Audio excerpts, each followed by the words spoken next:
બધી રાજની શોભા છે. તમને કઈ ખબર નથી? મારા લગ્ન છે આ બધી એની શોભા છે. અરે હું વાત કરો આપા. એમ વાત છે. અરે આપા મારી એવી કેવી રાવ ફરિયાદ છે કે તમે મને રાજ દરબારની અંદર બોલાવ્યો. અરે રત્ના, આવા લગ્નના પ્રસંગમાં તારી કોઈ રાવ ફરિયાદ હોય ને રત્ના, પણ રત્ના મારે એક તમારું જોખું કામ પડ્યું છે. એવું છે આપા? કેવું કામ પડ્યું? મેં સાંભળ્યું છે તમારી પાસે હાંડું ઘણી બધી છે. હા આપા. કેટલીક છે? 360 હાંડું છે આપા. ઓહો, એટલી બધી છે. અરે કેવી એમાં હારામાં હારી હાંડ કઈ છે? એમાં હારામાં હારી હાંડ આપા એક મન વગી ને એક પવન વગી. મન વગી હાંડ એટલે હું ને પવન વગી હાંડ એટલે હું? આપા મન વગી હાંડ એટલે મને એમ થાય કે મારા અહીંયા પગી જવું, એટલે હું પગી જાઉં. અને પવન વગી હાંડ એટલે ને આપા જેટલો પવન હોય એટલો હાલે. હવે આવા હું ગપ્પા મારો? આવું કઈ હોય આપા? આ તમારી આગળ આ રત્નો કોઈ છે ખોટું ન બોલે હો આપા. આવું હોય ખરા એમ ને? તો તમારે પિંગલગઢ ની અંદર જવાનું છે બેન સગુણાને તેડવા. પણ આપા હા, જયારે બેન સગુણાના લગ્ન થયા ને ત્યારે મેં એવું સાંભળ્યું હતું કે આપના મહારાજાને અને પિંગલગઢના રાજાને કઈક બોલાચાલી થઈ હતી, એટલે આપણે ના નથી જતા.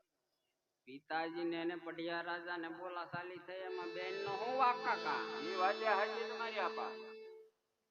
હા, એ વાત તમારી હાચી. આજ મારા લગ્ન છે તો મારા લગ્ન ની અંદર મારે મારા બેન ને તેડાવવા હોય ને કાકા. જાઓ તમારી મનવગી હાઈટ શણગારો, હું બેન સગુણા ને કંકોત્રી લખી. અરે ભલે આપા.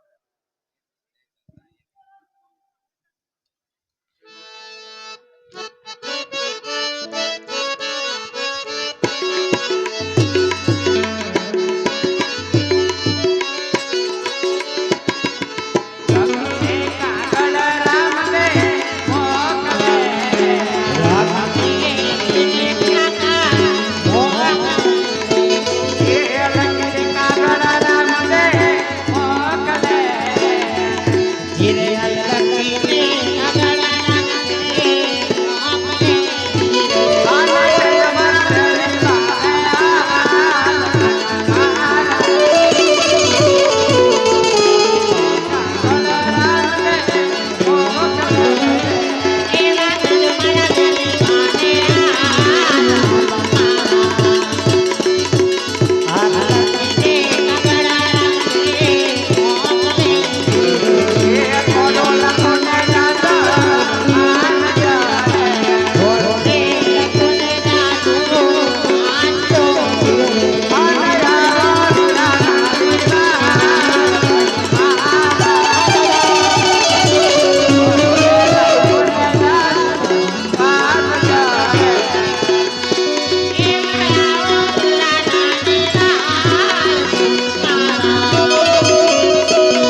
પડિયા રાજાના હાથમાં આપજો.